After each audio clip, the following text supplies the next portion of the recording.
চলে এসছে পাস্তার প্রিপারেশন। ওমা এটা কি করেছো? প্রথমে গরম জল গরম বসাতে হয়েছে বাটিটা। আচ্ছা যতটা পাস্তা তার থেকে একটু বেশি। আচ্ছা জলটা যেই গরম হবে বা ফুটবে তখন এই পাস্তাগুলো দিয়ে দিতে হবে, একটু নুন দিতে হবে। আচ্ছা ব্যাস।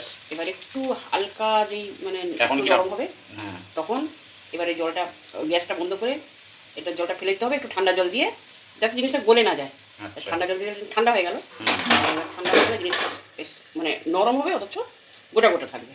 আচ্ছা এরপরে এবার এই যে এরপর পরবর্তী পদক্ষেপ এবার কি করেছেন বলুন? পরবর্তী পদক্ষেপ একটু সাদা তেল দেওয়া হয়েছে।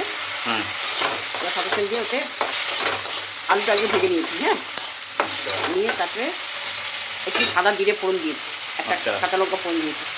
তাছাড়া প্রমাণ কোথায় যে তুমি জিরে আর কাঁচা লঙ্কা দিয়েছো সেটা তো দেখাতে হবে। এই যে কাঁচা লঙ্কা, আচ্ছা, তারপর তারপরে টমেটো কেটে ছোটো করে কেটে দিলাম, দেওয়ার পরে নুন দিলাম, আচ্ছা একটু হালকা চিনি ছোট্ট আচ্ছা দিলাম, দেওয়ার পর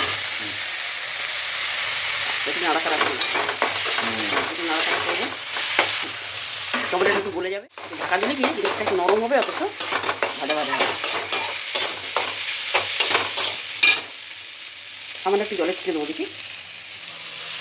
জল মেশানো খাবার খাবো আমি?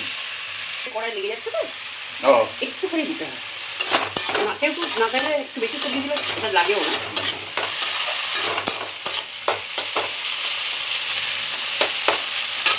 এবার মোটামুটি হয়ে এসছে। হ্যাঁ, সাবান করে দিচ্ছ নাকি? এটা পাঁচটা মশলা ও আচ্ছা একটু দিয়ে কেট এমন দিন।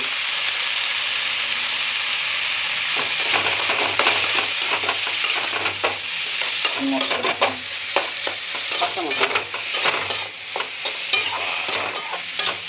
আমি কে দিয়েছি? আমি দিয়েছি? তুমি কিনে নি? আমি আমি দেখি। আটা চাল দিয়ে গেল না দিচ্ছে, ও আপাতত পাঁচটা হয়ে গেল।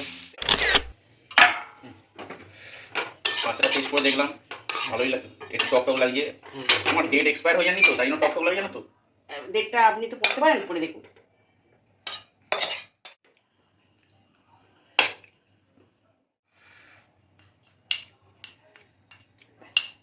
পাস্তা হয়ে গেল, আসুন দাদা।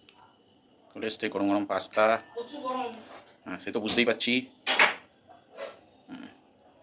খাইয়া দেখি। বাহ ধোঁয়া উঠছে।